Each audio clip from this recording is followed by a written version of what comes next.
Hello, welcome to another episode of Beyond the Black Rims. I'm Mars Girl. I'm Josh Knight the First. And this is Season 8, Episode 23.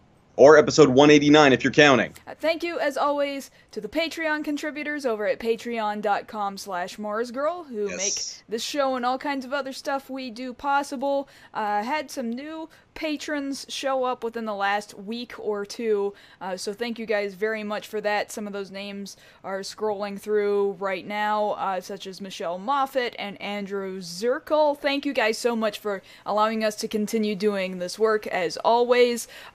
We were out last week. I apologize to you guys for being out last week. It was kind of a big deal for us around here. I mean, from around here, I mean out here, where I am, not over there where Josh is. Although different big deal stuff was happening out there, it's not nearly as fun as what was happening over here. No, not at all. Not nearly. But yeah, we went to Japan World Heroes this past weekend, run by the same guys who do Power Morphicon every other year, so this is landing in the off year of Power Morphicon, and while being brand new, kind of small, only one panel room, only one viewing room, otherwise that was a very, very interesting event for a whole bunch of fans that go to quite extensive lengths to view the material that they are so excited about that particular weekend. Yeah, so there were several guests there, some Ultraman actors, Super Sentai actors, Kamen Rider actors. I, of course, was very, very thrilled to be able to get my photo taken with Ren Kiriyama, who, of course, played Shotaro Hidari there in Kamen Rider Double, also Kamen Rider Joker. I was very giddy afterwards. Anybody who was around me, Kaylin, you can attest to this. He screamed in the stairwell. As did other people who took their photo with him. Mm-hmm. Because, yeah, I never thought, getting into Tokusatsu that I'd start meeting the people that I was watching there on screen. You could have told me back in 2009, hey, you're going to meet that guy one day, and I've been like, get out of here. And then lo and behold, it happened. That opportunity came up. So big ups to Japan World Heroes for throwing the event. I do hope that they improve for the next one. Hopefully there is a next one. Also, along with you guys over there, Kaylin, you and everybody over at Tokusatsu Network, great bunch of people. Nice to hang out with them as well over the course of the weekend. Yeah, definitely. At the same time, we just ran into weird people unexpectedly. Andre, who's he calls himself the Black Nerd, right? Yeah. He was there. I want to say he was part of a panel for some reason, and I have no idea. He was covering one of the panels on Sunday morning. Yeah. So he was there, and I was like, oh, well, that's cool. He's here. I guess he's out here. That would make sense. Because he's got fantastic love for Power Rangers, so why wouldn't it make sense that he, at least shows up for just a little bit. We ran into Kyle, I can't remember his last name, but the creator of Mighty Magiswords for Cartoon Network. We had dinner with him twice. And was it twice? It was at least the one time. I think it was only the one time. But no, because I'm pretty sure he was there the first night. I don't remember. He was just at the table behind us. I do not remember him being there, but yeah, so he was there, and I didn't have any earthly idea who he was, and I wasn't sure whose friend he was, so he belonged to somebody, and so it was. I didn't realize until after we left. Never mind the fact he's wearing a Mighty Magiswords shirt. That kind of gave it away. So, we've got another friend who recently started working at Cartoon Network, and we were like, yeah, this guy, he works at Cartoon Network. I don't know what he does, but he seemed really excited about Mighty Magiswords. And our friend was like, oh yeah? What did he look like? Did he have the facial hair? Like this? And it's missing the hair right here? And we were like, yeah, that's the guy. And he's like, yeah, that's the creator. Oh. Yeah, that's how that worked. I don't know if I assumed he was a fan. I assumed that he knew somebody at Tokusatsu Network. So I didn't know what to think of him. There was nothing wrong with him. I just didn't know whose friend he was and who specifically he was tagging along with. But That's a thing I can say happened. So there we were eating Korean barbecue right across the table from Wait, him. did he leave before or after everybody did Q-Tama dancing? He was around and just kind of looking. And he didn't do the dance with us. Okay. He did not dance with us. Okay, he did not let's Q-Tama dancing. He did not Q-Tama dancing with us. But we do have a photo of ourselves with him that Tokusatsu Network shared on their Twitter account. And I retweeted. So there's proof that that happened. Yeah. Yes. Yes, that's a thing that happened. And then, of course, this weekend here in town, where I am, there's going to be More Phenomenal Expo. Apparently, only maybe 2 of the cosplay guests were affected by, of course, this terrible weather that South Texas has been experiencing. But looks like everything's on for this weekend. I will probably be checking that out Saturday afternoon. So if any of you guys are in the area, just come by, say hi if you see me there. Yeah, please do. The intention was for both of us to be there, but that was back before we knew that we were going to be solidifying plans for at least me to get out here to start pursuing our new life out here in this area. Thankfully, we've come up with brand new plans to ensure that Josh also gets out here within the next couple of months, so it's moving along smoothly, although, like you just mentioned, anything's gonna throw a wrench into stuff, and that includes the weather, so anyone who can definitely should be contributing their love and their care towards anyone who's been affected by Hurricane Harvey. I do want to make Yes, absolutely. I want to make mention of that because, Texas, despite the fact that I am now out here near Los Angeles, Texas was my home for over 20 years, 25 years maybe, and so Josh is still out there. You were nearly affected by planes being grounded just before getting out here to Los Angeles. I missed the cutoff by 1 hour in flying out there. Everybody at my job was very upset with me because of... It's like, did you know this was gonna... No, I didn't know this was going to happen. When I left, there was slight chance of rain. When I landed, I had my phone blowing up. Hey, did you hear it's a Category 3 now? It's a Category 3. No, it's Category 4. I'm like, oh, what the hell? Like, I didn't think this thing was going to get that far out of hand. And, it's terrible, the devastation that's been happening around here. But thankfully, many, many people are stepping up and doing their part, either in contributing items or even going out of their way to go down there and help with rescue efforts. So big ups to them for doing that. And yes, absolutely, there are multiple ways that you can go ahead and contribute. Definitely go ahead and lend a hand if you can to those people affected by Harvey. Definitely. And anybody out in Texas, stop contributing to the not real gas shortage out of just fear. There's not really a reason for that. Like, you didn't see how bad it was today just going to work. I mean, I'm seeing online California-style gas prices in Texas, in parts of Texas that aren't even affected by Harvey. I really don't understand. But that's the way, because people are panicking right now, and so that is a thing that's going on. The problem is the panic, not that there's an actual problem here in town. Yes, closer to the coast, things have been disrupted, routes, certain things had to have been shut down. So yes, they're running up for good reason out there, but here everybody's just panicking for nothing. There's supposed to be more shipments coming in over the next few days, so it should be fine. Just chill out. We're going to be okay. Even in Dallas, apparently. And Dallas is 5 hours north of San Antonio. Like, that's ludicrous to me. Why? There's so much... Such big other problems. We don't need to start entirely new problems. So I don't want to get too far down that road. It's just, us being from Texas, Josh being very Texas native. It is something that Born and raised. Something that I thought was imperative to address to some extent. But I do want to give some comfort if there's anybody out there who is watching and is going through some hardship. If you have a little bit of time to relax, I hope we can give that to you. That is our goal around here. So let's go ahead and do just that. Do you think we should go ahead and discuss what our stories are going to be for a little bit later on this evening? No, let's cancel the show. Oh, alright. Well, this has been episode 23 of Beyond the Margin. No, all right. What's our first story? So, first story, what is this having to do with a Joker origin story? Is this a movie, Josh? Yes, this is a movie that Warner Brothers and DC are planning now, an origin story for the Joker. So we're going to talk to you guys about who's actually involved, who's not involved, and what they're looking to have accomplished with this story, and whether or not we actually need it.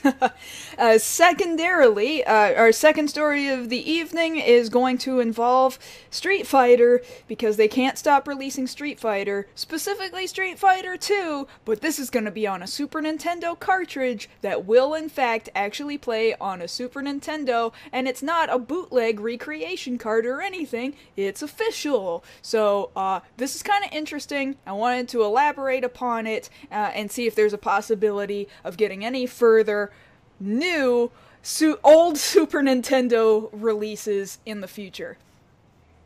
Yes. And then, of course, the last thing to talk about, some of you might not be here right now or watching us later on down the road. We're here just a couple of hours away from Force Friday 2. That's the hashtag that's trending right now over on Twitter. So yes, just later on tonight, items will be made available, advertising for Star Wars The Last Jedi. So we're going to talk to you guys about what is available and what you don't have to worry about as far as those items go. Yes, definitely, very much so. And before we get to those stories, as always, you do such a good job in helping us work on follow-ups. You've sent me a whole bunch of images that you want the internet to see and talk about. Yes. So talk to me about what it is we're looking at as far as follow-up stories, Josh. Follow-ups. All right, let's get right into it. Because we're still trucking along. Full-blown Justice League. Get it up there. Okay, fine. All right, so there it full-blown is. Justice League. So we're hearing new things every day about the script, about what form of the movie that we're going to get once we actually get to it here in November. So two things to go ahead and talk about this week. The first being that based off everything that's changed since Zack Snyder stepped down from directing duties, of course, due to personal family tragedy, Joss Whedon will have a writing credit there on the script for Justice League. He will be included there in the credits for the movie. The other bit of information, which I feel slightly better about, is that from the most recent reports that we're getting, Lex Luthor has been completely cut from the movie. Yes. Yes! He should have been completely cut from the last movie, too. But, no fixing that now. No. Nothing we can do about it. Unless you want to refilm it with Bryan Cranston and better dialogue. Man, what would the movie be like if we did just make an edit where we entirely cut out Lex Luthor? It probably wouldn't make a lot of sense, but it doesn't make a lot of sense already. So, right, so better or worse film? I don't know, because that's like being at the optometrist. Better or worse? Better or worse? You have more know. experience with that than I do. I honestly have that's never right. seen an optometrist. Except for this one time in high school where they had a dude come in and then you got to leave class for like 10 minutes to go to the the nurse's office and have the optometrist be like, "Can you see these words?" "Hey, you're fine." And then brush us away. Oh, look at me. I'm Kalen. I have perfect vision. Look at me. I probably don't. I mean, I don't think that I have bad vision, but Let's just keep moving. But Let's I've just keep never moving. checked. I've never checked. Okay, so moving on to our second story, also coming out of DC. So they have already shown us a sneak preview for the next direct-to-video DC project, which is going to be Batman Gotham by Gaslight. This, of course, interestingly enough, is being done in the Bruce Timm art style, much like the most recent one that was done, Batman and Harley Quinn. This one, of course, is taken from an Elseworld story set in England, where Batman is actually trying to track down and defeat Jack the Ripper. That's kind of weird. It's kind of weird. Yeah, it's a little more weird because, since it was a more, and it might be a weird thing to say in lieu of everything that we just saw out of Batman and Harley Quinn, and more adult story, given that, a lot of women are brutally murdered, and then coupling that with the Bruce Timm art style, that kind of rubs me the wrong way. Yeah, I totally hear you. In fact, the screenshot that you sent in my direction, it looks like it's kind of barely hanging on to the Bruce Timm art style. His art style has kind of evolved since Batman the Animated Series to a point. Yeah, but that's clearly the Bruce Timm Batman jaw. Oh, sure, but at the same time, we've seen other Batmans, in recent Batman. animated history, and I think a relatively squared off jaw is just sort of the thing that you do with an animated Batman at this point. Yes. Yeah. So we've got that to look forward to once that becomes available. In other TV-related DC news, we had breaking news earlier today that actor Brenton Thwaites, who was seen in the most recent Pirates of the Caribbean movie, has been cast in the live-action Titan series as Dick Grayson. So we've got him added to the cast. According to the trade, he's playing Robin, not Nightwing. Now that's fine because both Robin and Nightwing have been respectively members of the Teen Titans. So that's fine. No confirmation yet as to whether or not they're going to watch him evolve into Nightwing, but we've got him there and cast in the show. This, of course, coming off the news that we've already cast both Raven and Starfire for this Titan series. So we're looking forward to more casting and actually seeing what they look like in suit. It would be kind of fascinating to watch an evolution from Robin into Nightwing. I would like to see a series go ahead and address that. Yes, I am very much looking forward to it. I may give off that impression, but I don't actually want any DC live-action property to suck. Oh, yeah, I mean, just because the stuff does suck, and we're counting on it to suck, doesn't mean that that's what we wish is happening. Yes. So, yeah, that's all of our DC news. Let's go ahead and move on to Marvel news here. So, as far as Spider-Man's concerned, of course, Spider-Man Homecoming did very well this year.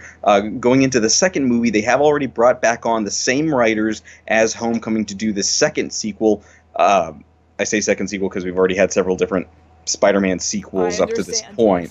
It will not be called Homecoming 2. They'll have a different movie name for it, but it's nice to see that it's still in the same hands that did very well this summer. Homecoming 2 would be a very dumb title. So Homecoming 2 Electric Boogaloo, although not featuring Electro because we already did that. Right. Okay, in related news, as far as the Marvel Cinematic Universe goes, we have this first look at Evangeline Lilly there on the set of Ant-Man and the Wasp, suited up as Hope Van Dyne in the Wasp outfit. A lot of people have been very quick to point out that the costume does seem to have the trademark gold on there, but it's a lot more muted than what we saw in the tail end after credit scene from Ant-Man. Now, hopefully this is just the lighting here, and it will look more gold in the actual movie, but it's nice to see that she's actually putting on the suit, and we are guaranteed, yes, she's going to be taking part in the action this time around. Because it doesn't really even remotely look Wasp-like to me. So no, and I get that, and we really, in this particular case, we need the helmet. Yeah, that would help. That would help quite a bit. I mean, that would solidify the look, regardless of whether or not it looks like a wasp. It needs help. In personal opinion, it needs help. It looks cool, but it doesn't look like a wasp. Okay, and then moving on to Netflix Marvel. So, of course, The Defenders premiered just recently there over on Netflix. A couple of interesting tidbits coming out of that.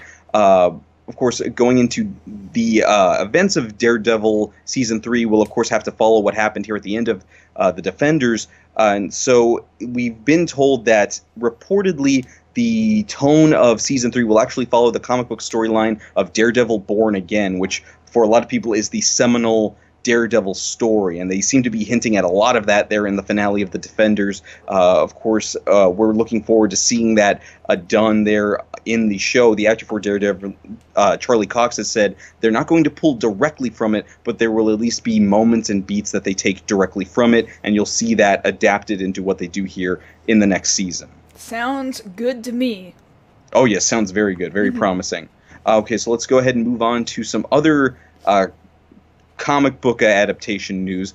So this was an interesting thing to report on. Of course, we've been talking to you guys about this new Daredevil project that we've got coming out. So most of you might have heard by this point, but we'll go ahead and recap. So actor Ed Skrein, who had previously been in Daredevil as Francis, the villain there for the movie, was cast in Hellboy as the character of Major Ben Daimyo, who is a half Caucasian, half Japanese descended character. And of course, this got a lot of backlash online. What was surprising was a few days later, after hearing all of this hubbub across the internet, across message boards, wherever, Ed Skrein actually decided to go ahead and step down and say, you know what, I'm not going to take the role. I'm going to understand what everybody's complaint is, and I'm going to leave the role open to be better casted with somebody other than me. Now, the question is, will they actually cast in that direction, the direction that everybody wants it to be cast in? At this point, I would hope so, because now the pressure's on them because he stepped up and decided not to take the role. Or rather, he took it and then gave it back rather quickly. Yeah, which was probably the right move, I think, because every time we cast for a film that is adapting another property, where we cast a white person in the role that traditionally has belonged to someone of another ethnicity, it has gotten people very, very upset. For us to not start taking action at this point after people get upset every single time, of course, that's a mistake. So this was a good move in the right direction. I hope they continue to move in the right direction, and hopefully we'll find something that makes the majority of people happy. You can never expect to make everybody happy, but I think this is a step in the right direction. I agree. Okay, so let's go ahead and move on to some manga adaptation news. So, of course, last weekend, Death Note, the live-action adaptation, was loaded onto Netflix for everyone to see. That was the thing. So director Adam Wingert, who, of course, is working on Godzilla vs. King Kong, has commented on the fact that they did leave the story in a position where it's entirely possible that if Netflix taps them, they could do a sequel. I'm seeing too many people be upset about the Netflix Death Note, so I really have my doubts that it's gonna happen, not unless enough of those people were there hate watching it, because I want to say that in that article that you're referencing, he has a quote about in order for it to get made, it needs to be watched enough. So maybe it doesn't matter whether or not people liked it, so long as they just plain watched it. Right, because they're looking at the numbers. It doesn't matter whether or not they disliked it or not, so long as people are watching it. And really, I don't want to sit here and review it or anything. I don't think that would be possible to do. We can talk about it in the post show. I mean, I'll just say that it had moments where I thought this is an interesting direction that they could go in, and then there were other moments that felt like it went totally off the rails. And so it makes it difficult for me to decide, do I want to see another one of these Death Note films? I'm not sure yet. We can definitely talk more about it later. Yes, let's talk about that later. Okay, so moving on to some game news here. So you were chomping at the bit to talk about this. So just today, over on Final Fantasy 15, they've loaded a free event crossing over two things that we don't know why they go together, because they don't. Final Fantasy 15 and Assassin's Creed. Yeah, this is a thing that they're doing now. So yeah, this was announced before Thursday of last week, and so I really wished we were doing a show last week. I wanted to talk about it then so bad. Well, apparently there were hints that this was coming from the majority of a year ago, because somebody took a screenshot from one of those trailers that they released. It was one of the pre-rendered trailers, and Noct is in, like, this weird Bizarro World dream sequence, and he's chasing his dog or whatever, and then it turns into his princess girlfriend somewhere down the line. At one point, he's running down a train, a commuter train with a whole bunch of people sitting on it, and one guy's got open a newspaper, and on the front of the newspaper is the Assassin's logo, like the red logo you see here in this picture behind where it says Assassin's Festival. Like, it's on this newspaper. So whatever this thing is, I guess they've been talking to Ubisoft for quite some time about this potentially being a thing. So yeah, now this is yet another one of these festival events. They've done festival events in Final Fantasy 15 before in the past, and now you can have your entire party dress up like assassins and do exactly Assassin's Creed things. This is now an Assassin's Creed game where you'll use the blade and you go whoosha, and then you climb up buildings, or I guess you can warp up buildings, whatever, because that's the thing Noctis does, and then you can jump off of a really high building and go ah, and you land in a pile of hay, like that, like it's an Assassin's Creed game now. Yes, and that in Final Fantasy. And that is live starting today all the way through the end of the year. It's time for these people to move on to another game that needs their help now. I'm Yes. done with this. I'm so done. Okay, well, let's talk about a different game that you care about, Shenmue 3. I do have feelings about Shenmue 3. Uh, yeah, so a trailer dropped, and there are things that I like about it. There are things that a lot of people don't like about it. Mostly, we're looking at Ryo's face right here, and people are just really upset that he doesn't look nearly as good, or any of these character models don't look nearly as good as they believe that they should. Now, the producers have gone on record as saying the character models that we saw in the trailer are temporary. So they're going to be fixing those up for the actual release of the game. Right, so part of me is like, oh, that's good, so this is only temporary, okay, maybe it'll look better later. And then there's another part of me that's like, but this is like part of the charm of Shenmue? Like, it always looks bad? It always has looked and felt kind of clunky, and yet it's amazing for all of these really weird reasons combined together. So for them to change the character models, it'll be kind of a bittersweet thing when we get to see what their actual finished product is and it doesn't look like this anymore. So, just nice to know that they're actually working on it, for one thing. That's all I really care about. Good, it actually is moving forward. I'm glad. That's all.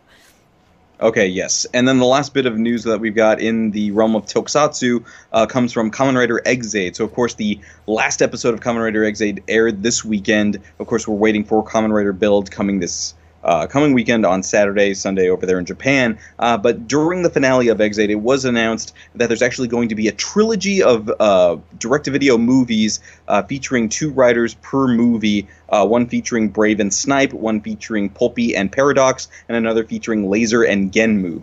So we'll be expecting those in spring of next year, around March and April. So it seems that the show did well enough to spawn off 3 movies right off the bat. Yeah, which maybe it needs, because I really liked Ex-Aid, and all I will say is that I felt like the series was written in such a manner that it's not over, and that could disappoint some people, but there is this other movie that came out earlier within the summer that is supposed True Ending, which is supposed to end it, and then there's these 3 other movies, and then something with Kuroto Dan in it, or is that part of this? That's part of this. Okay, so this trilogy of movies, we'll have plenty to work with. I wish it had been done during the run of the show, but it looks like they want to milk this property for as long as possible, and that makes sense coming out of Toei. Doesn't mean I like it, but it makes sense. Well, yeah, I was sad to see the series go, but happy to see that we're going to be getting more. Hopefully, it's something that adds to the story and isn't just superfluous fluff. I hate it when they do that. Josh, you've got some superfluous Ex-Aid stuff with you.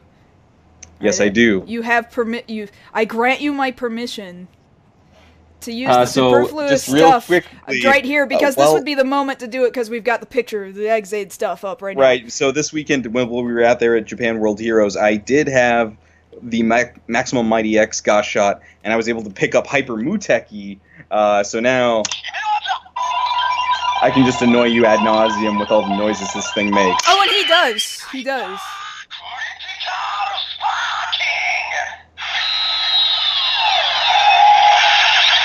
Noises. This is the whole show, guys. The whole show is nothing but noises. If it was the whole show, I would never be done. You're not done, are you? You could keep going. That wasn't nearly all the noises that belt. No, it was still going through noises, but we've got a show to do. Not even all the noises of that one Gosh Shot. That one Gosh Shot makes way too many noises. Okay, let's talk about the Joker. Oh, fine, if I have to. So this might not necessarily be the same Joker that we will be looking at in whatever this origin story thing is. Can you explain to me, Josh, who came up with this decision, and why was this a decision that was made to make a Joker origin story? Okay, so going off of everything that we've been hearing from Warner Brothers and DC, they've been shuffling around everything for their extended schedule left and right. We had talked about Joker potentially showing up in Suicide Squad 2 or Gotham City Sirens movie, or whether or not he would even show up at all in The Batman, directed by Matt Reeves. So now we're getting word that they're working on this Joker origin movie over there at Warner Brothers. So the more you dig into it, the more I don't want it. Mm, So they start off by saying that. This is the good part, and it's going to get worse. So they start off by saying the intention is to make a gritty and grounded, hard-boiled crime film set in Gotha circa 1980s. So it's not meant to feel like a DC movie so much as a Scorsese film from that era, like Raging Bull, Taxi Driver, King of Comedy. Now this makes sense considering that Martin Scorsese will actually be producing the movie there for Warner Brothers, and Todd Phillips, who directed The Hangover, will be directing. So that a lot of people saw that quote and took it out of context, thinking, "Oh, Scorsese's directing this? Oh, absolutely, we're going to give all of our time and attention to this." And no, he's producing. That he didn't write this. He's producing that. That means he's putting up money. If he wants to make some sort of influential decision, that's fine. well, But money he's not. makes a lot of influential decisions. If he's not going to, if he sees an idea that he doesn't like, he might not give money to that idea. I would only hope, because the more we dig into this, they say that it's going to be a case where this proto-Joker, pre-Joker, however you want to call him, is a victim of bullying, and that's what turns him to a life of crime. I don't agree with that idea. No, I don't either. There have been better Joker origins.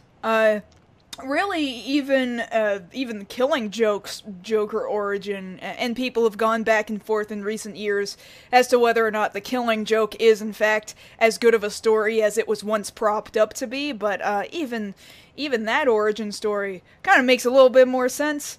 Even the Joker just being pushed into a vat by Batman on accident is maybe a better story. I don't know. Well, because the thing of it is, if you were telling just basically the Killing Joke origin, which is fine, it's probably the closest thing that we have to a quote-unquote canon origin than anything else, that's perfectly fine. If you develop it right, you could tell that story and have it be gripping and crime-filled, and you don't necessarily know that it's a superhero movie until maybe the last 10 minutes. In that setup, that would be fine. But if you're trying to just do it for the sake of doing a Joker movie, then yeah, you're going to get people suckered in who just like buying Joker stuff. But that doesn't mean you're guaranteed a good movie. You have to put in a lot more work than just slapping some guy in makeup, as Jared Leto showed us. Well, there's some good questions coming, like, for example, Sebastian saying, do we even need an origin for the Joker? No, that's a legitimate question. That is says, a legitimate no, question. we don't. And I think that that's kind of sort of true, too, because even though there are parts of the Killing Joke that I do really like, I think what is so great about the character of the Joker is maybe even the Joker we're looking at right now. This Joker, we have no idea where he came from. We have no idea why he's doing the things that he's doing. He's just doing them because he just loves the anarchy of it all. And maybe that's what's so fascinating about him, is that we do not have an origin for this guy, and he's just like a natural disaster in human shape.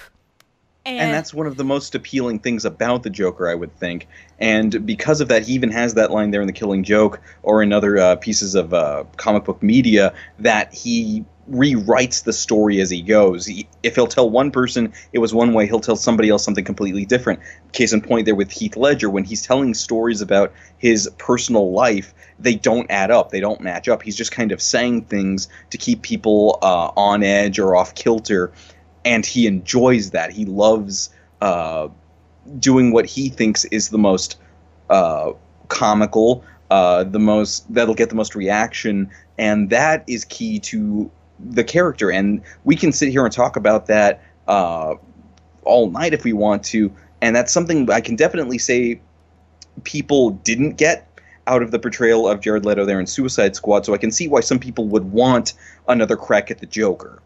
Sure. I can definitely understand that. I think maybe somebody would want to wash the taste out of their mouth after after Suicide Squad. However, so we're talking about this being a hard-boiled crime show. Weren't they kind of trying that with Gotham? And then Gotham became this weird, now we need supervillains immediately, and we need child Batman to be Batman right away because we underestimated how much people wanted to see Batman and not an actual crime drama taking place in Gotham. Well, because at this point, and that's actually one of the few things I'll give Gotham, is that for everything that they're doing weird or, dare I say, wrong, their portrayal of Proto-Joker, Jerome there in the show, is actually pretty on the nose. It's very Joker-esque. I think his portrayal there is very in keeping with the character. Granted, he's there, I would argue, a bit too young. And I say that while also having to admit he's actually doing a great job with the character when they have him on there. Like when they actually had the standoff between Jerome and Bruce last season, with the carnival scene, that felt the closest to what I was hoping this show would be. And then they had to go focus on Penguin and Riddler again for, however many episodes they do. Yeah, but or keeping Barber around for no reason. But you say that, and you say this is what I was hoping Gotham, what the kind of show it would be. How? When Gotham was pitched as being about Gordon working as a police officer, and now you're talking about basically seeing a proto-Batman versus Joker, which is not what the original intention of the series Gotham was supposed to be at all in the slightest. I admit that, and it has to be taken with a grain of salt that you knew they weren't going to keep to that, because we were even saying when we were covering the show initially that there's no way they can keep to this. And sure enough, yeah, they've gone completely off the rails. So at a certain point, I figured, well, the best thing we're going to get is maybe the portrayals of the characters. And as far as those go, in that episode, that was the closest we got to the characters acting like they're supposed to in comic lore, whereas everybody else is vastly different from their comic book counterparts, for better or for worse, depending on your opinion as an audience member. So that having been said, I do think there's room for a good Joker movie, but I don't think it necessarily has to be an origin story. I would agree with that, very much so, yeah.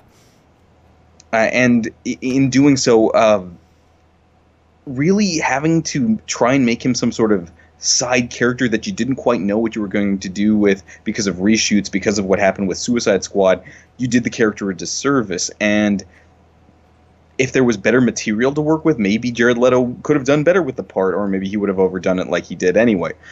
That having been said, they've reached this point where Suicide Squad made him some money, but you can't take that without having to take the criticism.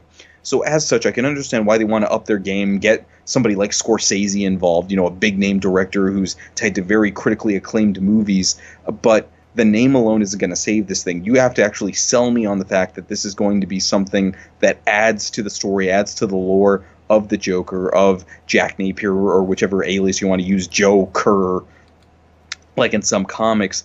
But, yeah, you are going to have to sell me on this, because you're not going to get me in there based off, it's just the Joker.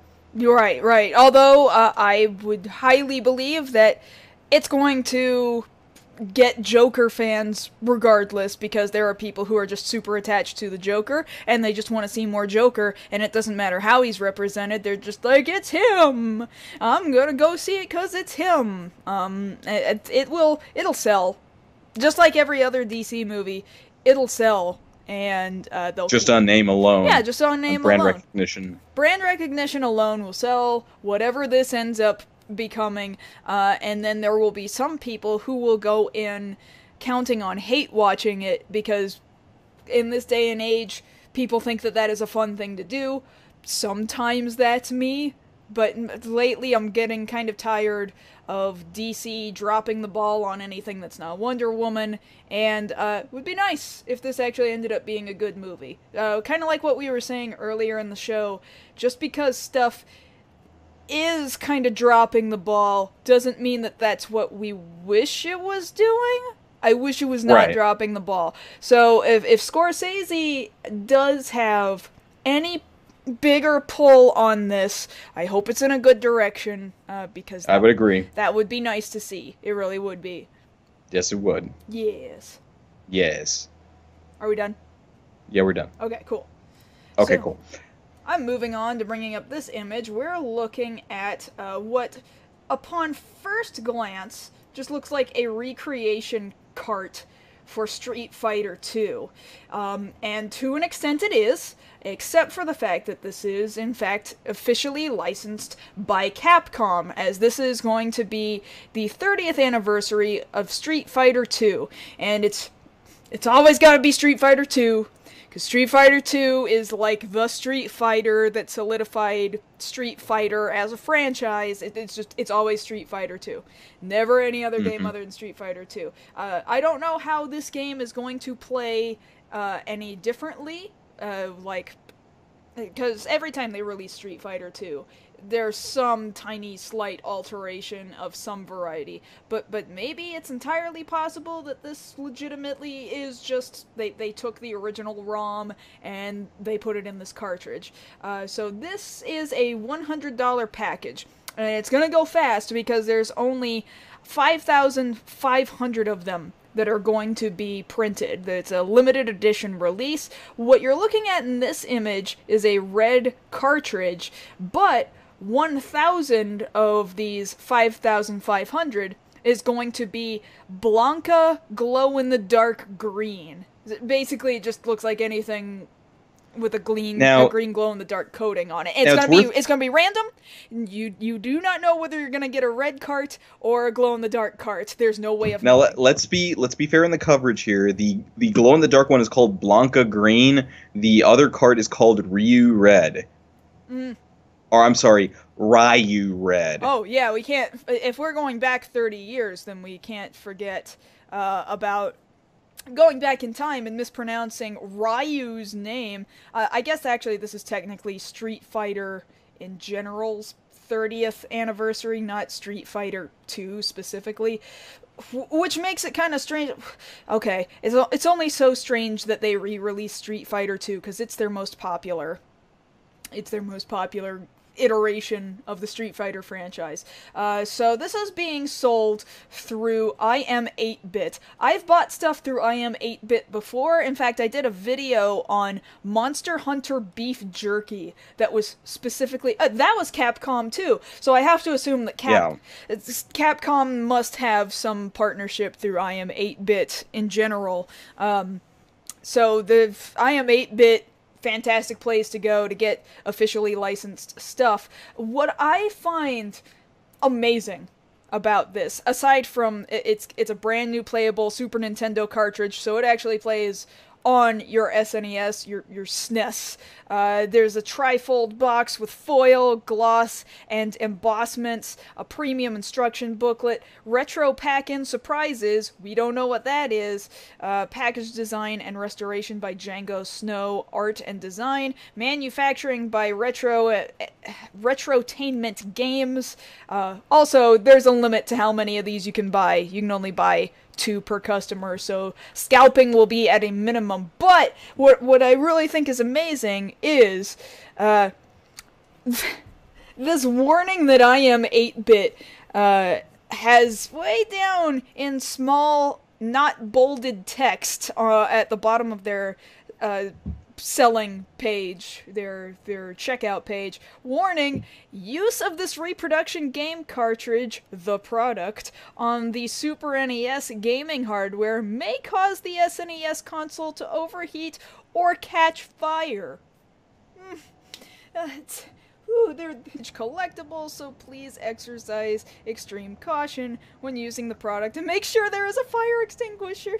If there is fire extinguishment equipment nearby. Like, they warn you, keep a fire extinguisher near this cartridge if you actually intend on playing it. Use of the product is at the sole risk of the user. It's sold as is.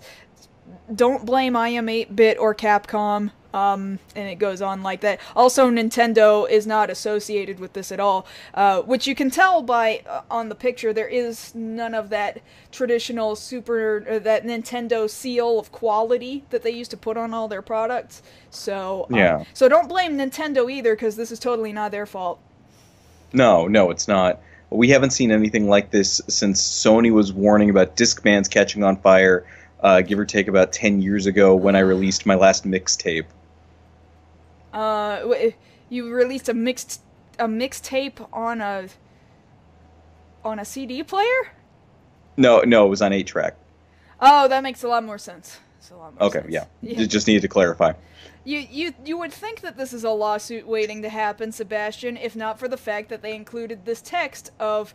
no, they gave the warning. They've legally done everything they need to do, so if you play the game and it catches on fire and you it's buyer beware at this point. And if you didn't have a fire extinguisher with you, that's your own dang fault.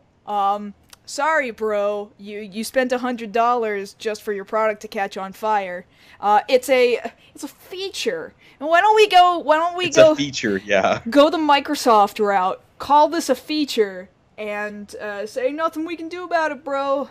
It just might catch on fire. And so you're telling me it can catch on fire? Should I play it anyway? Sure, you can. Oh, you went there. Oh. I sure did. Oh no. This is a Street Fighter story. You should have seen it coming.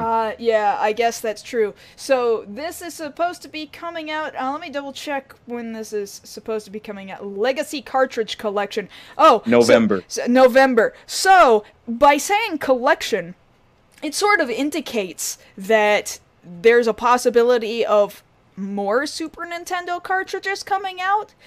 Now, I don't know if I am 8-bit partners with anybody other than Capcom. I'm just very familiar with Capcom releases. Maybe this could indicate that we get some Mega Man X. That was exactly where I was going with that. Yeah. If they were to do that for Mega Man X, or dare I dream, like a Legacy Edition Chrono Trigger. Well, Chrono Trigger is Square. I mean, that would be really cool. That would be very, very cool. But yeah, I don't know if Square would bite, because Square makes very stupid decisions, so... But Square needs money.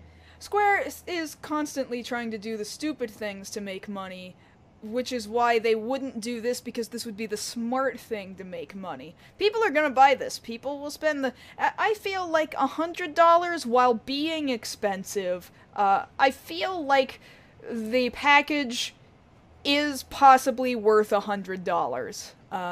It's a limited edition thing. It's an anniversary thing. It's unique box arts and additional pack-in items. I look at it this way. Think back.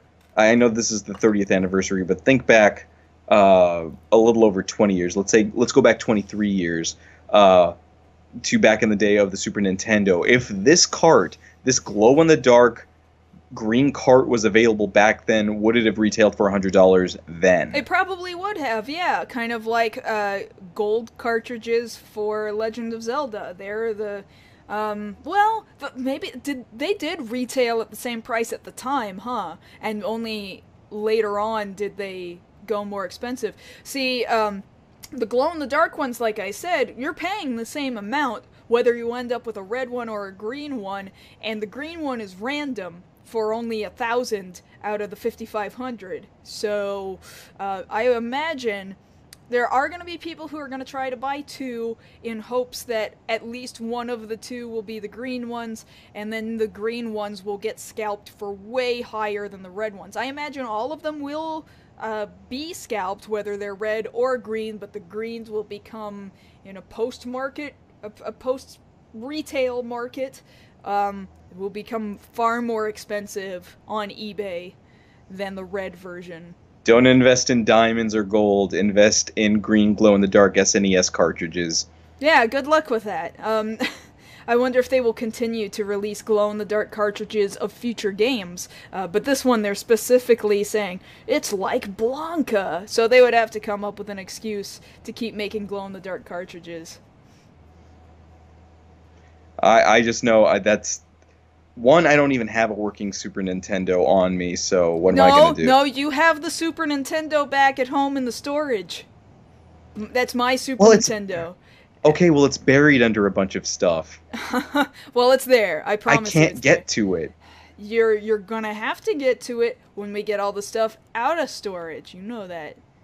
Yeah, but are we gonna spring for these carts? I mean, I don't have $100. Do you have 100? I mean, I don't have $100. No, I get Granted, November's a few months away. We might have that's 100. gas money. Right now, that's gas money. Yeah, in a Texas world where gas is being hoarded by people, but Like, didn't you know Thunderdome is scheduled for Sunday, so we need as much gas as possible. oh, I understand. I understand. Well, but again, November, you're probably gonna be out of there. The gas will be expensive out here, but it'll actually exist. So we might have $100 to drop on a cartridge. We'll talk about it. We'll talk We'll about see it. whether or not we end up with red or green. I think that's good for now, and we can move on to totally different stuff that's gonna get scalped here in just a few more hours, right? Well, yes and no, because this stuff is going to be made available everywhere. So let's go ahead and talk about this. For those of you Welcome on to the yet another Force Friday. yeah, Force Friday 2 specifically. So yes, in just about 2 hours where I am, I guess 1 hour from everybody on the East Coast. Kalen, you've got some more time out there in California. So Force Friday 2 is happening tonight. This is going to be our first official look at all of these different memorabilia items, toys, collectibles for Star Wars The Last Jedi. Now, I know we talked to you guys previously about 2 weeks ago about our policy about talking about Last Jedi spoilers, and of course Mark Hamill had come out along with Rian Johnson in support of not revealing anything more beyond a certain point. Now, we have gotten something from Rian Johnson's Twitter where he was asked about whether or not any of these items that are going to be made available tonight were going to include any sort of spoilers. And from him directly, he says, unless seeing what characters and ships look like count, we were careful to make sure that the toys and the toy marketing don't spoil anything. Well, I mean, that helps.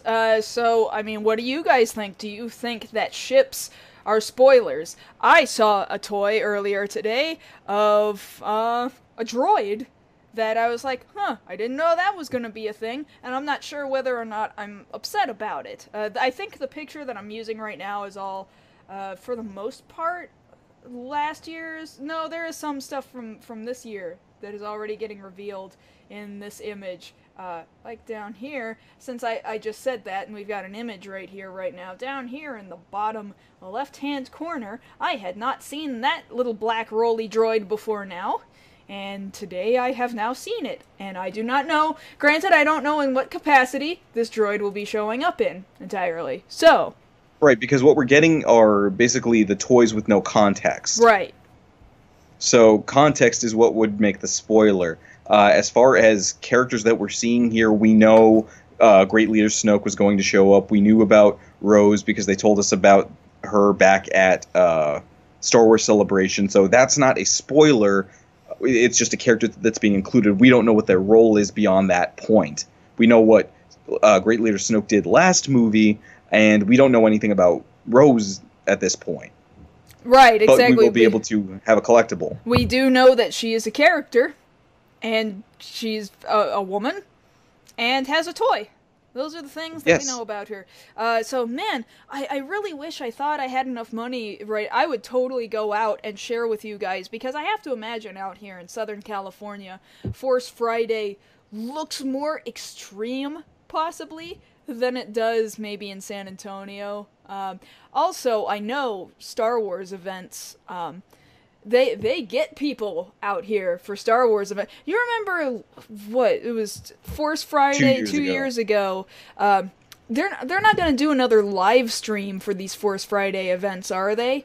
Because you remember those 2 years ago, they did Force Friday, and they had people from all over the world do unboxing events and stuff. You remember that? Yeah, I remember that. I hadn't heard anything about that. Otherwise, we would have covered it. Yeah, because they had people in like New York and Los Angeles. Like, if that was going to be a thing, I would get down there, and I would be down there also at the same time. And they had people in Tokyo and in China and in London, like all over the place. And I had not heard anything about that this year. So Who knows if this is going to be nearly the enormous event it was 2 years ago. I have to imagine if they do this again for episode 9, they're going to pull out all the stops because it'll be the end of another trilogy. Yes. And most likely goodbye to a lot of characters that we've come to know, like, Luke specifically, since he's the big deal for this movie, since he didn't get to talk last time, and now a good chunk of the movie, as far as we're aware, revolves around him. Of course, we gotta make up for the lack of Luke that disappointed so many people 2 years ago, and we gotta expect it. We gotta expect that there's gonna be a lot of Luke. I'm already seeing more images of Luke that just cross my timelines than I'm necessarily comfortable with seeing. Granted, they don't spoil anything. They're just images. No, it's just him there. It's just him there. Dressed in the robes that we've seen him dressed in already, but I'm just like, oof, they're gonna start revealing stuff, and I'm not gonna be able to avoid it because it's already kind of happening, even when it kind of doesn't matter. I'm getting nervous because I want this movie to be good, because you remember. Okay, so let's just take it back to basics here. As far as what's being made available there, I provided you with the links to take a look at what's some of the things that are being made available. What's something you were looking forward to getting? Well, what is the name of this little black droid down here in the bottom left hand? It's got another BB alias to it. That particular round droid, you remember they released, what is the name of the company that released the BB-8 from a couple of years ago? I can't remember off the top of my head. I'm blanking on it right at this moment, but that company is also releasing that same toy that you can control with your smartphone, and I think that looks adorable. I don't know what other images, I don't have another link open other than the link that I used to obtain this image. This image is showing some of the new toys, like that new female Let's see what character. we got here. Yeah, Rose is on there. Rose in the corner, is you see this. Beneath her, you'll see this BB-8 playset that folds out into like the First Order's lair. Let's see. There's the basic Luke figure. I think is something I want because he looks very much like Obi-Wan. Very much, yeah. That's something I'm semi-interested. I don't know if. I'm seeing Nerf blasters. I always want new Nerf blasters. So they've got a semi-auto First Order blaster coming out. I sent it to your Skype. You'd have to dig through it to see it, but that one I might get. And the thing about it is, some places still carry the Nerf blasters from Rogue One from last year.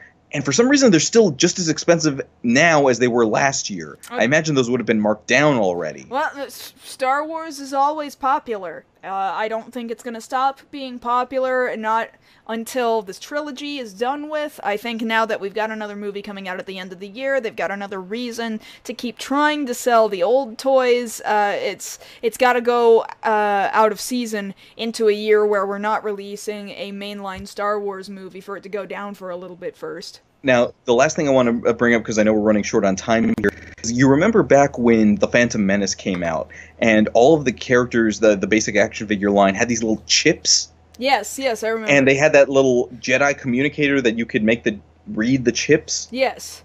They're doing that again.